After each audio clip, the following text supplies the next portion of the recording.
حضرت ابو عبیدہ بن جراح نے میدان بدر کے اندر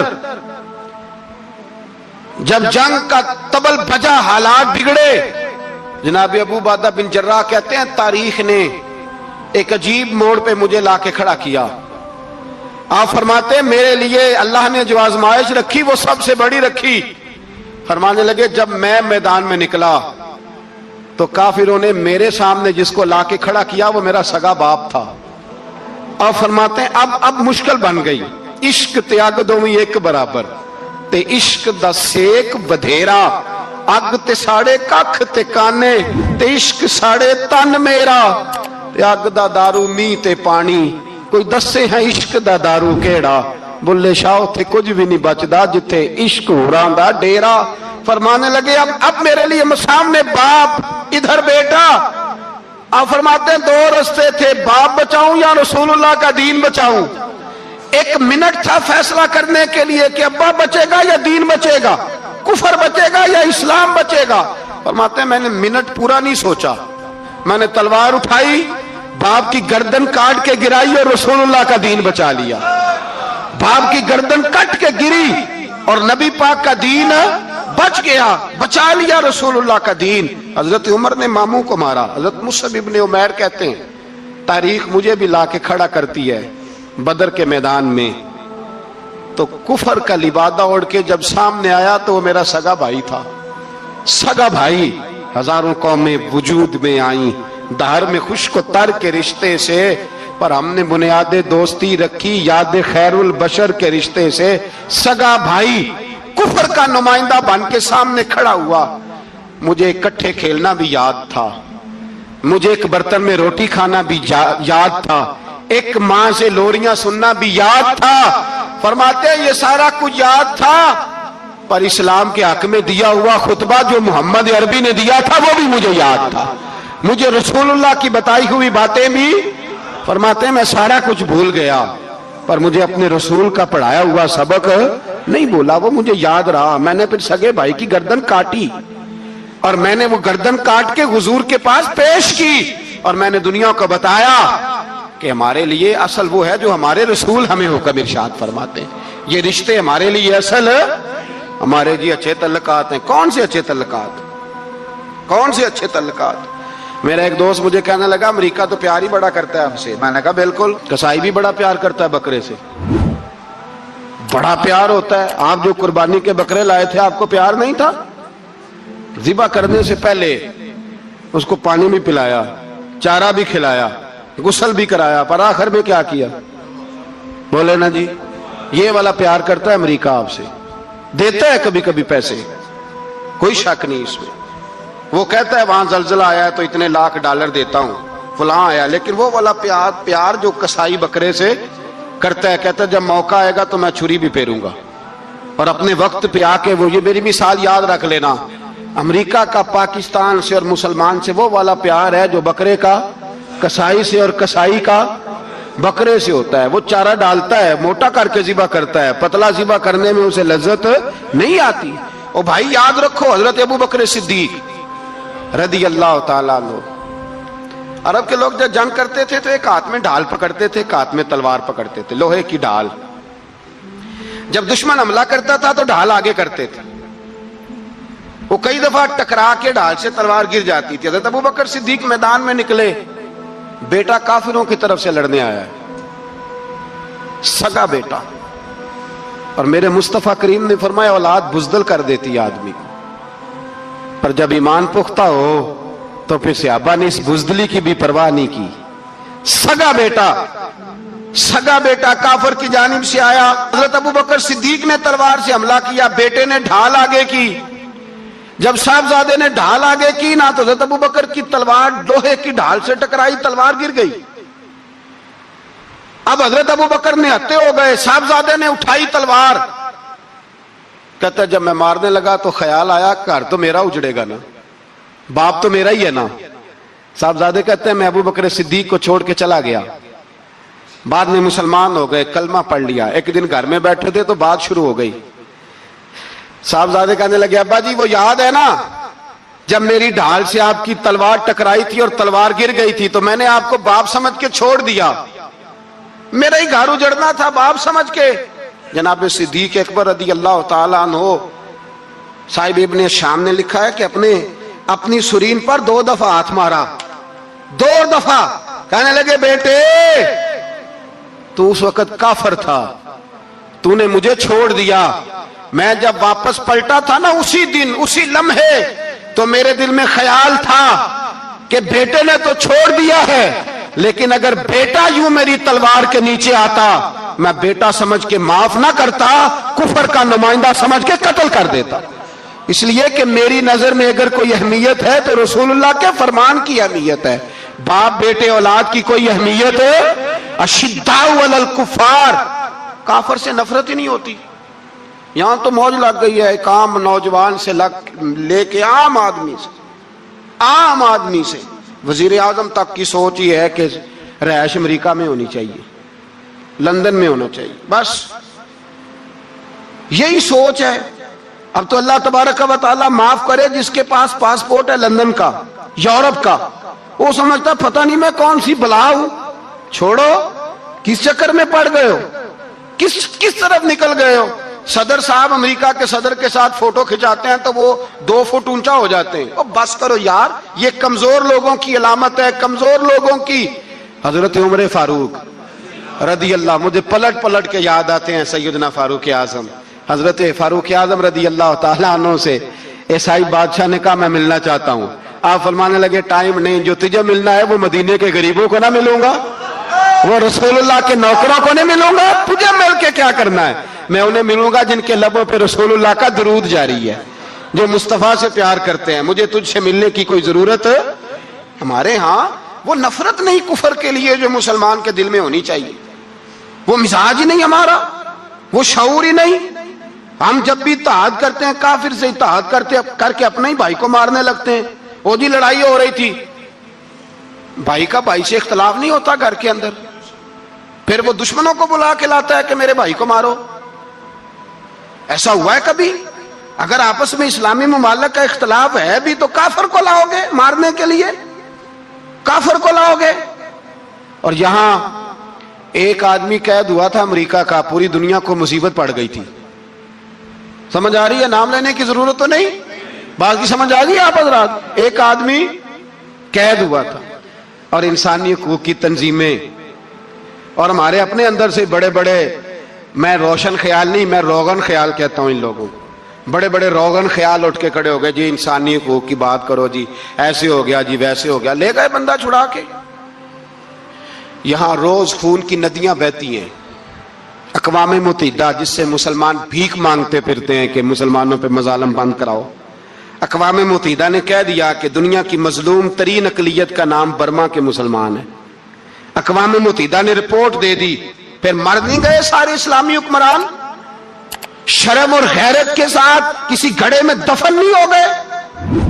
تمہیں للکار کے انہوں نے کہا کہ یہ سب سے مظلوم ہے, ان کا کچھ کرو.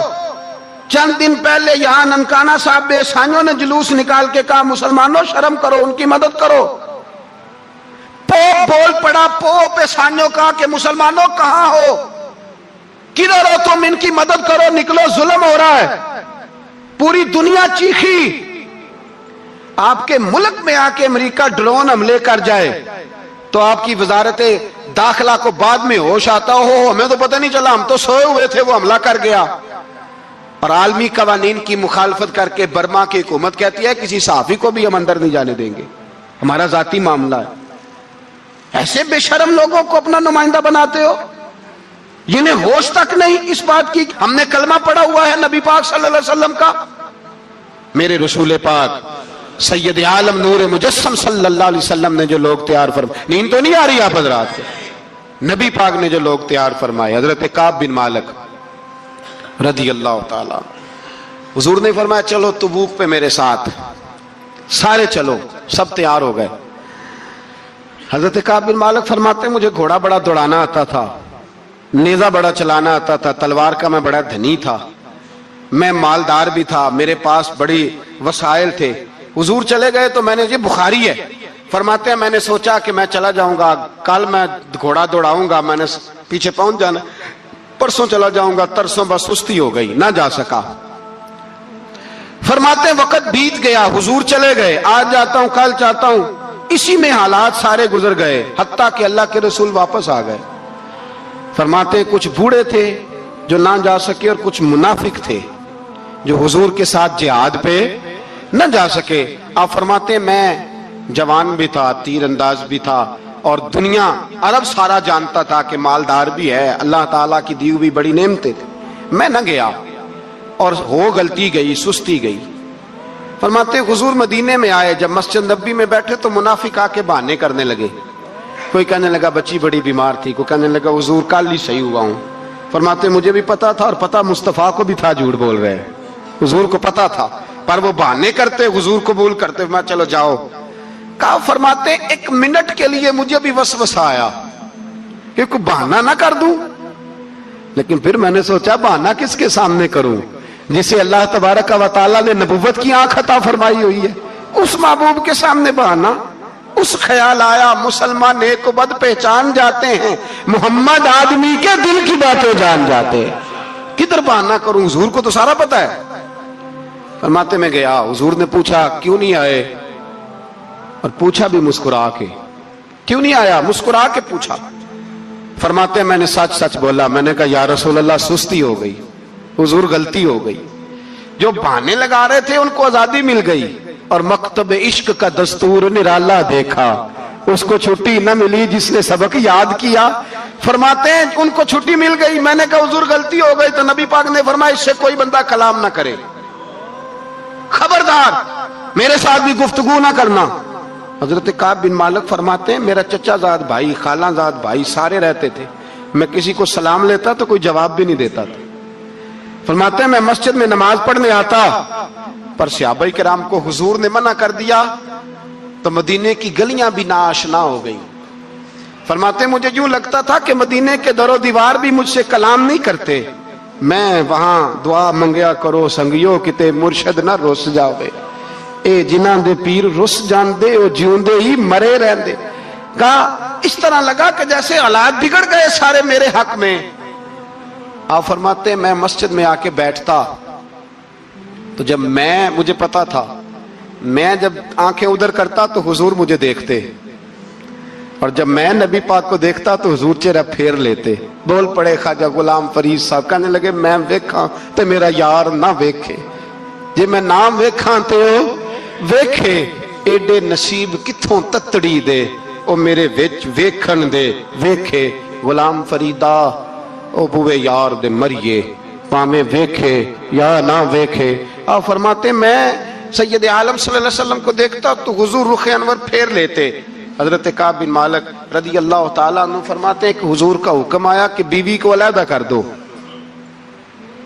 بار پہلے کوئی نہیں بات کرتا، اب کہا بیوی کو علیحدہ کر دو، تو میں نے کہا حضور طلاق دے دوں، فرمایا نہیں میں کے بھیج دو، طلاق نہیں دینی۔ فرماتے ہیں بال بچہ بھی چلا گیا، نہ گھر میں کوئی نہ باہر کوئی، تنے تنہا۔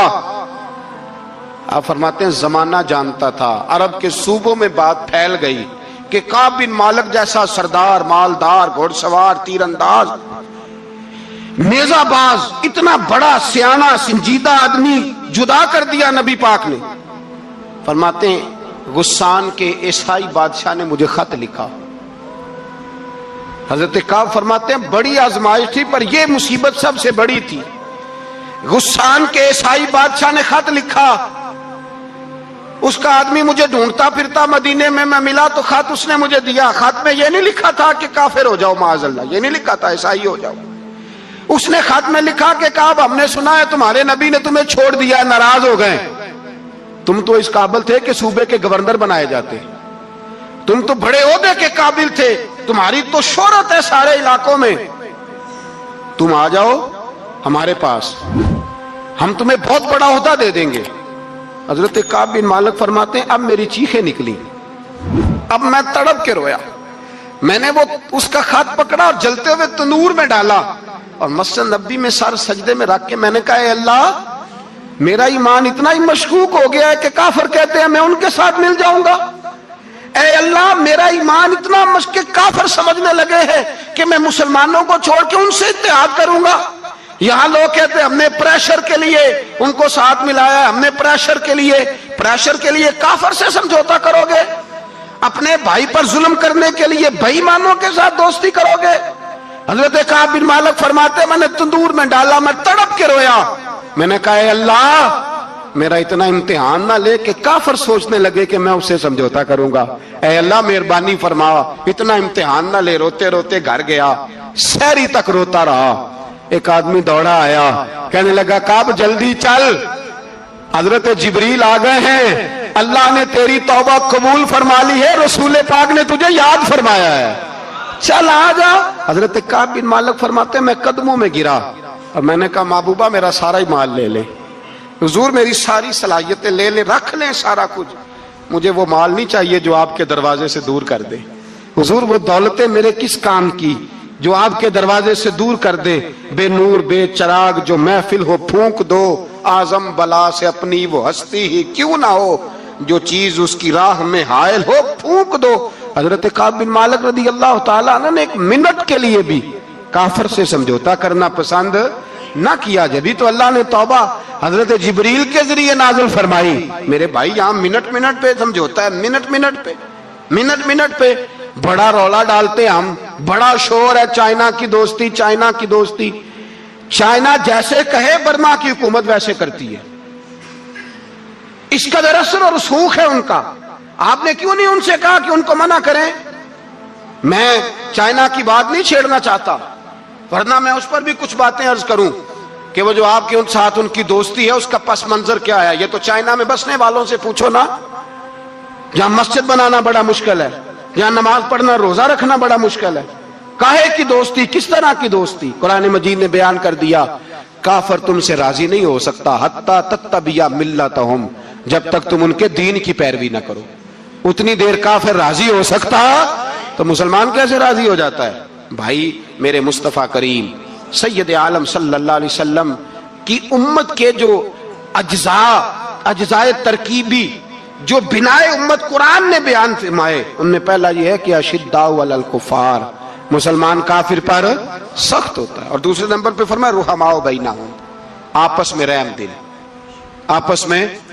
اقبال نے اس آیت کی تفسیر کی تو دو مصروں کے اندر شعر میں مضمون ہی پرو کے رکھ دیا، کہنے لگے ہو حلقہ یاراں تو بریشم کی طرح نرم۔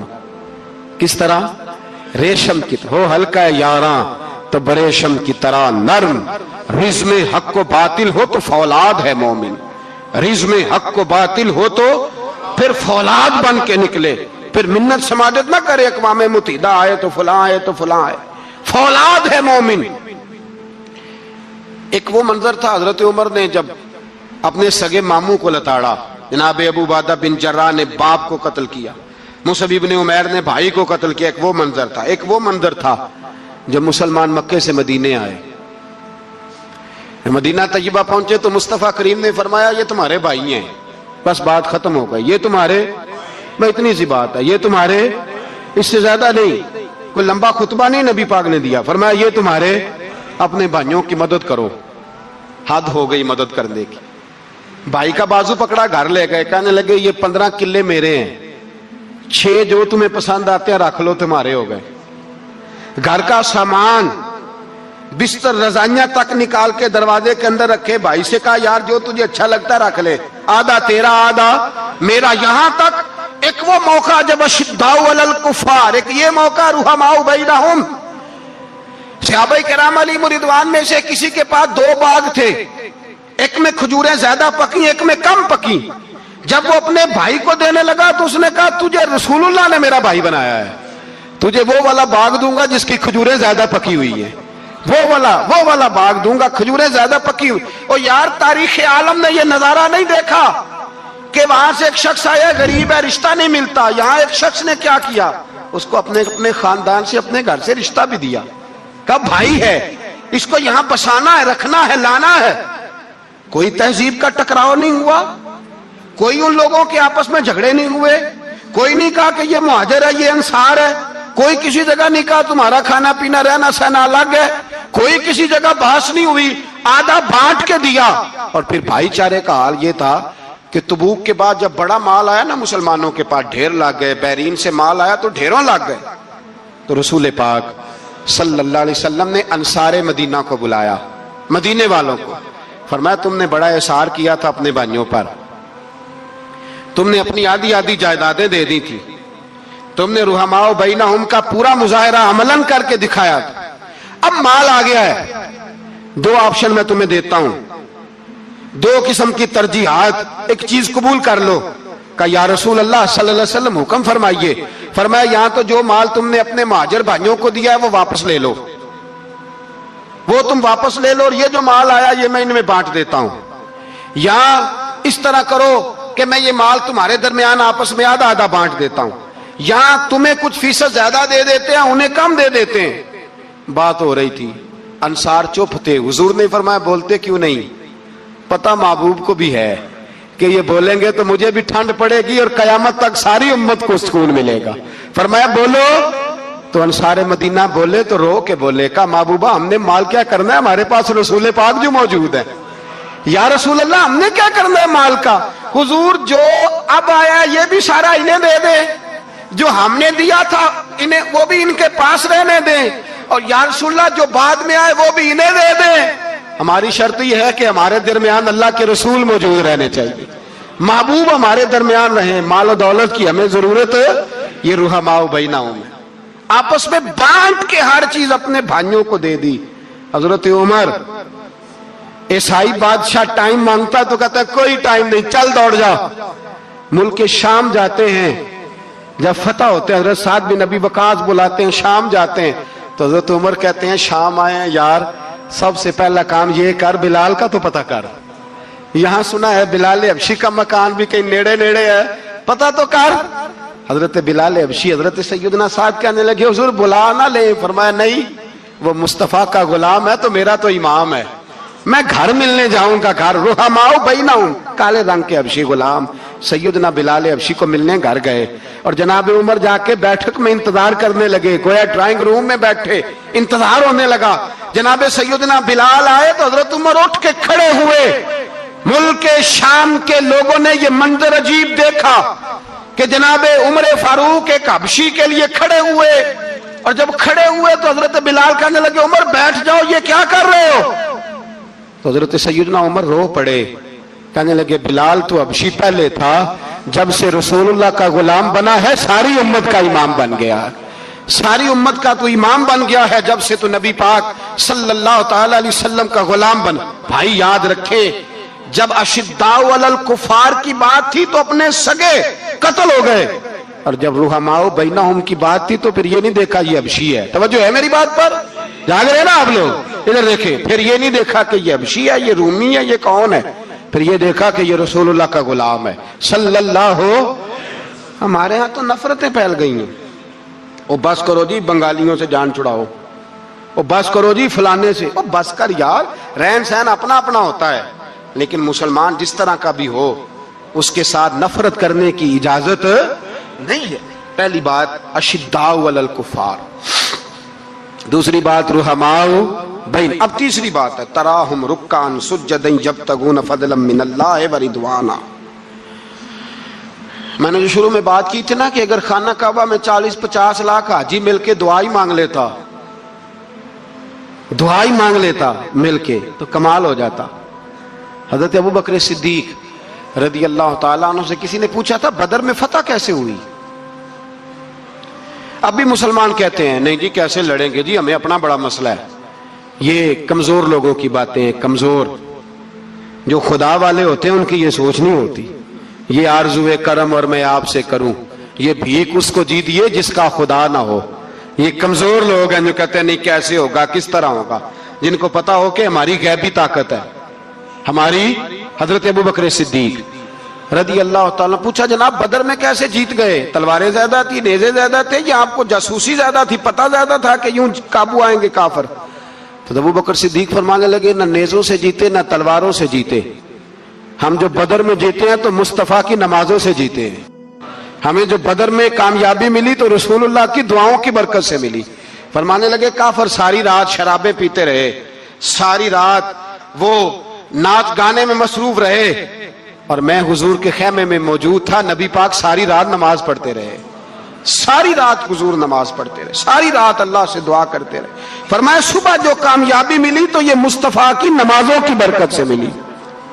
ایک بزرگ کی میں بات سن رہا تھا، وہ کہہ رہے تھے اب نمازیں، عبادتیں، ریاضتیں بعد میں کرنا، پہلے جہاد کرو۔ کہہ رہے تھے اب نکل کر خانقاہوں سے ادا کا رسم شبیری، عبادتیں، ریاضتیں، تلاوتیں، درود بعد میں ہوگا، پہلے جہاد۔ تو میں نے کہا صاحب تو عبادتیں، تلاوتیں، درود ہو کہاں رہا ہے، پہلے وہ جگہ تو بتائیں۔ خانقاہوں پہ تو عرس ہو رہا ہے، سال کے بعد ڈھول لگ رہا ہے۔ وہ جو زمانہ تھا نا کہ خانقاہ شریف پہ شام تک قرآن مجید ختم ہوگا، فجر کے بعد 50,000 درود پڑھا جائے گا، وہاں لوگ آئے ہیں تو وہاں ذکر کرتے کرتے لوگ اس قدر مست ہوئے کہ انہیں ہوش ہی نہیں کہاں کہ کہاں گئے، وہ تو دور ختم ہو گیا۔ اب کہاں ہے خانقاہ میں، اب تو نظر نیاز رہ گئی، ختم شریف رہ گیا، عرس پاک رہ گیا، باقی تو معاملہ ختم ہے۔ وہ کہاں گیا معاملہ سارا؟ بھائی دعائیں، التجائیں۔ شہاب الدین غوری سے پوچھا جناب فتح کیسے ہوئی؟ کہنے لگے خواجہ معین الدین اجمیری کی دعاؤں کی برکت سے۔ فرماتے ہیں بابا دعا مانگتا تھا، ہم جہاد کرتے تھے، اللہ کامیابی دے دیتا تھا۔ بھائی وہ عبادت، وہ ریاضت، وہ مسلمان جو رات کو اپنے رب کو منا لیا کرتا تھا، وہ اپنی عبادت کے زور پر اللہ تبارک و تعالیٰ کی بارگاہ میں آہو زاری۔ حضور نے فرمایا الدعاء صلاح المومن، دعا مومن کا ہتھیار ہے۔ دعا مومن کا، بول کے بتانا ہے، دعا مومن کا۔ فرمایا مومن یہ ہتھیار چلا سکتا ہے، یہ ہتھیار کافر کے پاس موجود ہے۔ حضرت زید بن حارثہ رضی اللہ تعالیٰ عنہ کو نہ پکڑ کے کچھ کافر ان کو پکڑ کے لے گئے تو ایک درخت کے ساتھ باندھ لیا، کہنے لگے تمہیں قتل کریں گے، حضور کے صحابی ہیں رضی اللہ تعالیٰ۔ جب کافر آپ کو قتل کرنے لگا نا تو انہوں نے درخت کے ساتھ اچھی طریقے سے ٹانگیں باندھ لی، ہاتھ باندھ لیے، گردن باندھ لی، کہنے لگا بلا اپنے رب کو۔ تو حضرت زید رضی اللہ تعالیٰ عنہ فرمانے لگے میں تو شہید ہونے کو تیار تھا، لیکن تو نے آزمانے کا پروگرام بنایا تو ٹھیک ہے، میں پھر بلانے لگا ہوں اپنے رب کی مدد کو۔ اے اللہ مدد فرما۔ اس نے اتنی دیر میں تلوار نیام سے نکال لی، اے اللہ مدد فرما۔ اس نے جب تک دونوں ہاتھوں میں تلوار سونت لی، اے اللہ مدد فرما۔ جب تیسری بار آپ نے یہ کہا تو اس نے تلوار اٹھائی، کہا اللہ مدد فرما۔ حضرت زید رضی اللہ تعالیٰ عنہ کہتے ہیں جب چوتھی بار میری زبان سے لفظ نکلے، کافر کے ہاتھ میں تلوار تھی پر گردن بھی اس کی کٹ کے نیچے گر گئی، کہ گردن کٹ کے اسی وقت نیچے گری۔ مجھے کسی نے کھولا، نہ مارنے والا نظر آیا، نہ گردن کاٹنے والا نظر آیا، نہ مجھے کھولنے والا۔ تو میں نے کہا آنے والے تو بتا تو سوئی تو کون ہے؟ تو کہنے لگے میں جبریل امین ہوں، میں جبریل امین ہوں، میں جبریل، مجھے دشمنوں نہ چھیڑو، میرا ہے کوئی جہاں میں، مجھے دشمنوں نہ چھیڑو، میرا ہے کوئی جہاں میں ابھی پکار لوں گا، نہیں دور ہے مدینہ۔ کہا جب تو نے، حضرت جبریل کہنے لگے جب تو نے پہلی دفعہ کہا نا اللہ مدد فرما تو میں سدرۃ المنتہا پہ تھا، مجھے حکم ہوا جبریل دیر نہ کرنا۔